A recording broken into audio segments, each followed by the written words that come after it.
Blast of white, and on the horizon, a weather maker of an entirely different color.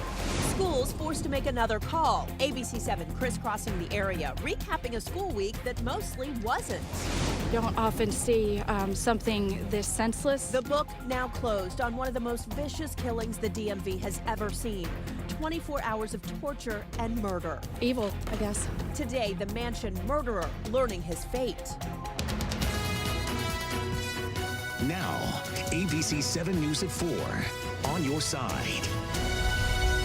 Thanks for joining us. And right now at 4, another blast of snow across the DMV. The first coming during the morning rush. The second happening about an hour ago. The polar plunge finally on its way out of here, and a warm-up is on the way. 7 is on your side, bringing you live team coverage of the wintry weather over the next 2.5 hours. Let's begin with our chief meteorologist, Bill Kelly, live outside our studios in Roslyn. Hi, Bill. Hey, good afternoon, guys. Good afternoon, everyone. It certainly is chilly out here. Temperatures right now into the mid to low 20s, but we're on the final edge of this thing, as you mentioned. Snow is coming down. It's very light. You can see a little bit of it here on the ground in Roslyn. Let me show you how we did today. It wasn't a big snowmaker for us. In fact, we picked up generally about a ½ an inch to an inch or so. The biggest one that we have around the region is a 1.2 in Ballston, which is only a few miles up the road here. But when you go back to the mountains, we had 6 inches of snow reported in the mountains of West Virginia. But big changes coming our way. I want to show you something. So we're going to drop the globe in here. And what this is showing you are some temperatures around essentially the globe. First of all, the past 5 days, they look like this, 40 degrees. And things are changing up considerably. Look, we were in the 40s, and then we cooled on down into the 20s. Today, topping out in the low 20s, but the next couple of days, look at how things are going to rebound. We are going to go up into the 60s by the time we get on into the beginning of next week. We'll show you that overall big view coming up in just a little while, but know that this is the last night that we're going to deal with this. You definitely want to layer up if you are heading out this evening. Guys, we'll send it back into you. Okay, Bill, thank you. So schools across our area either closed or delayed today. A few even dismissing early because of the snow. Tom Rousey live now in Mobile Track with our Stormwatch team coverage. Hi, Tom.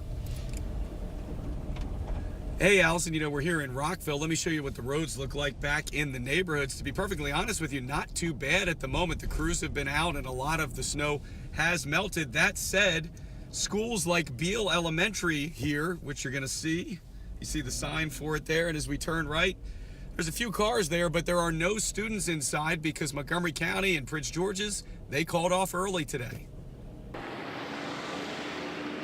Just before 1, 2.5 hours early, students left Wjla Elementary in Rockville. Some parents were not sure if the early dismissal was the right call or not. Hell, look at the weather. It's still snowing, and it's below freezing, so I don't know. I'm not a weather woman. With the snow expected to taper off as the afternoon wore on, some parents questioned if it was any safer picking up the kids early than at the normal time. I know my kids would probably, they're happy that they're out of school early, but I think they should have done it at normal time. But a Montgomery County Public Schools spokesperson says they were worried as temperatures stayed below freezing, roads were only going to get worse. They also wanted to avoid a potential traffic disaster if school traffic mixed with folks leaving early from work due to the weather. Some parents say it was the right call. I think it's better like this just in case. Better be safe than sorry. Just because I know some areas, I've been to some areas, and these back roads are really hazardous for driving. And back out here live again, you see the neighborhood streets in Rockville, for the most part, doing pretty well right now. Now, as far as school days, Montgomery County, they've used up all the days off. Today doesn't count, but because of a day they took on Wednesday, they now have no school days left, and they've had to add a day to the end of the year. Prince George's, they still have one to go. Reporting live in Rockville, I'm Tom Rousey, ABC 7 News. All right, Tom, thank you. And on that note, this was the scene in Arlington this morning. The snow falling fast, quickly covering the roads out there. Northern Virginia Bureau Chief Tim Barber continuing our Storm Watch team coverage live in Arlington with how each district has different policies when it comes to delays and closings. Tim, it can all get very confusing. It can, and the weather's a little bit different everywhere. You can see right now these roads are actually pretty clear here in Arlington. And if we walk over this way, you'll see just how busy this parking lot is. It was a different situation in Fairfax County, which was closed today. Arlington was open. Today we drove around the DMV's slick roads, which were slippery but not congested. especially in Fairfax County where school was out, which was just fine for this Langley High School senior. This is really nice. I think it's been 4 days, and this is awesome.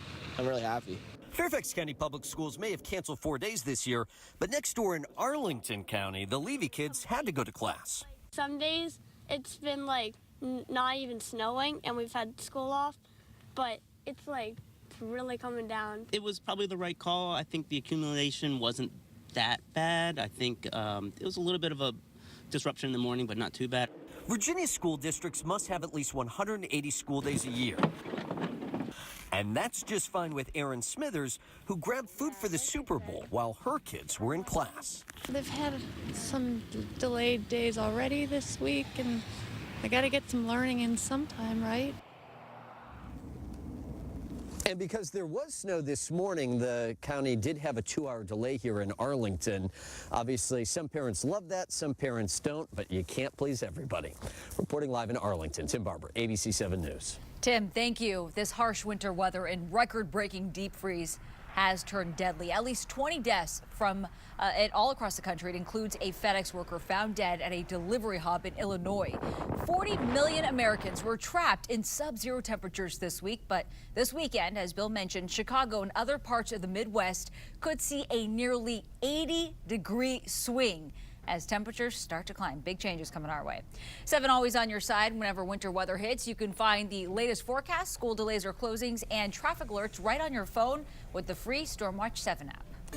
Developing at this hour, a punishment handed down for what the judge called one of the most heinous crimes ever in the district. Darren Wint getting 4 consecutive life sentences without the possibility of release.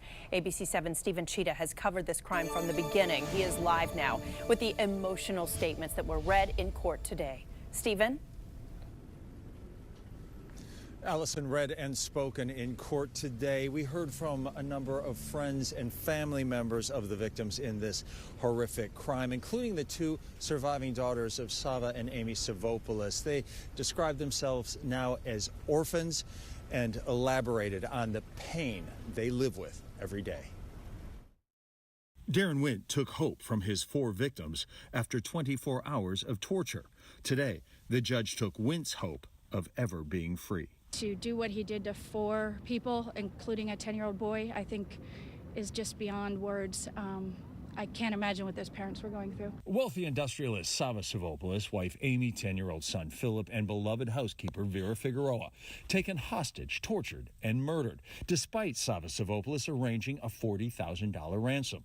Abigail Savopoulos and her sister Katerina were at boarding school when the murders took place. She spoke in court of her anguish and loss, telling the judge her parents were best friends. They loved each other more than anyone she knows, and of how she still stares at her phone, hoping it will ring, hoping she will hear her mother's voice.